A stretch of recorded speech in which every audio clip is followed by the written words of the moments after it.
Food.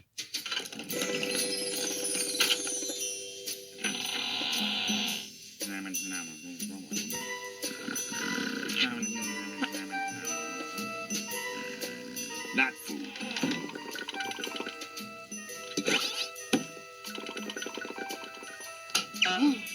Hanging cured meats, exotic spices, a bread box overflowing with baguettes. Yummy stuff everywhere.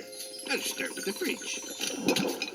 Candied sea yams, pickled urchins, anemone pies, a bucket of coleslaw, etc. More etc.